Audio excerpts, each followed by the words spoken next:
अमौसी स्थित चौधरी चरण सिंह अंतर्राष्ट्रीय हवाई अड्डे पर शुक्रवार को करीब 30% उड़ानें रद्द की गईं। लखनऊ से आने और जाने वाली कुल 42 उड़ानें रद्द रहीं। इससे 2400 यात्रियों और उनके परिजनों समेत करीब 10,000 लोगों को परेशानी का सामना करना पड़ा। वहीं इंडिगो की 7 फ्लाइट समेत 8 उड़ानें रद्द कर दी गई हैं। एयरपोर्ट पर 5 से 20 घंटे तक अपनी उड़ान का इंतजार करने के बाद जब यात्रियों को विमान निरस्त किए जाने की सूचना मिली तो लोग आग बबूला हो गए। यात्रियों ने कई बार हंगामा भी किया। इससे अफरा तफरी का माहौल बना रहा। यात्रियों ने आरोप लगाया कि एयरपोर्ट या एयरलाइंस का कोई भी स्टाफ सही जानकारी नहीं दे रहा था। इस वजह से उन्हें बेवजह घंटों समय एयरपोर्ट पर बर्बाद करना पड़ा। सही समय पर विमान निरस्त किए जाने की जानकारी मिलती तो वह अन्य विकल्प तलाश कर गंतव्य तक पहुंचने की योजना बना सकते थे।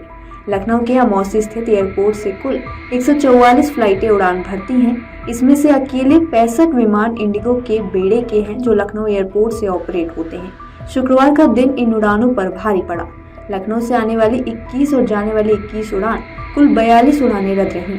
दिल्ली, मुंबई, बेंगलुरु, हैदराबाद, अहमदाबाद, पटना, कोलकाता समेत दर्जन भर से ज्यादा जगहों की उड़ानें निरस्त रहीं। शुक्रवार को 1290 से ज्यादा यात्रियों ने अपनी टिकट निरस्त करवाकर दूसरे माध्यमों से अपने गंतव्य तक पहुंचने का फैसला किया। इंडिगो की फ्लाइटें लगातार रद्द होने से जहां यात्री पहले से ही परेशान हैं, वहीं सीधी उड़ान न मिलने से अन्य विमानों का किराया भी सामान्य दिनों के मुकाबले 10 गुना तक महंगा हो गया है। लखनऊ से प्रमुख शहरों की सीधे उड़ानें नहीं मिल रही हैं। ऐसे में कनेक्टिंग उड़ानों का ही सहारा है। लखनऊ मुंबई रूट के विमानों पर इंडिगो की उड़ानें नहीं चल रही हैं। सामान्य दिनों में जो किराया 5,000 के आसपास होता था वह इस वक्त बढ़कर 48,000 रुपए हो गया है। हैदराबाद रूट पर एयर इंडिया का किराया 42,665 रुपए हो गया है। बेंगलुरु का एयर इंडिया का किराया 68,790 रुपए हो गया है। लखनऊ से दिल्ली की सीधी उड़ानों का किराया 14,000 से 17,000 रुपए है, जो कि सामान्य दिनों में 4,000 के आसपास रहता है। 7 दिसंबर को एयर इंडिया की रात 8:30 बजे की उड़ान का किराया 46,301 रुपए हो गया है। शुक्रवार दोपहर 2 बजे इंडिगो के काउंटर पर मौजूद यात्रियों का धैर्य जवाब दे गया। यात्रियों और कर्मचारियों के बीच शुरू हुई नोकझोंक धीरे धीरे झड़प में तब्दील होती गई। यात्रियों ने बताया कि इंडिगो की वेबसाइट और ऐप पर उड़ानों का वक्त सामान्य दिखाया जा रहा है।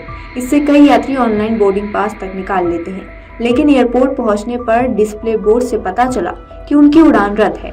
इस बदली स्थिति का काउंटर पर तैनात कर्मचारी भी सही जवाब नहीं दे पाते। रिफंड और टिकट की तारीख आगे बढ़ने के सवाल पर भी कर्मचारी चुप्पी साध गए, जिससे यात्रियों का आक्रोश लगातार बढ़ता गया। यात्रियों ने बताया कि एयरलाइन प्रबंधन उड़ान रद्द होने की सूचना पहले से नहीं दे रहा है, जिससे उन्हें आर्थिक और मानसिक परेशानियों का सामना करना पड़ रहा है।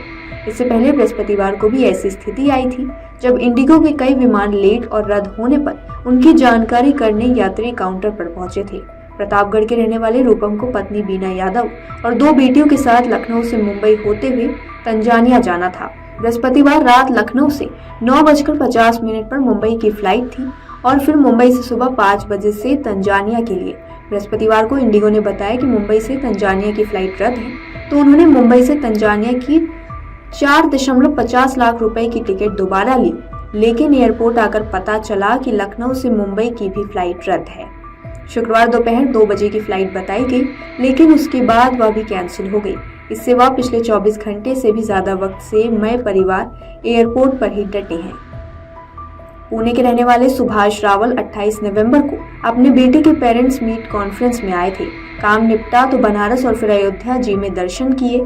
3 दिसंबर को अयोध्या से पुणे के लिए उनकी सीधी फ्लाइट थी, लेकिन वहां बताया गया कि अयोध्या के बजाय उन्हें लखनऊ एयरपोर्ट से 4 दिसंबर को वाया दिल्ली होकर जाने वाली पुणे की फ्लाइट मिलेगी। थक हार कर वह सड़क मार्ग से लखनऊ पहुंचे, लेकिन ना तो बृहस्पतिवार को फ्लाइट मिली और न ही पूर्व निर्धारित शुक्रवार दोपहर 2 बजे वाली फ्लाइट मिली। आखिरकार उन्होंने तय किया कि वह सड़क मार्ग से ही जाएंगे। उन्होंने 50,000 रुपए से ज्यादा की राशि खर्च कर अपने परिवार के साथ वो पुणे पहुंचे।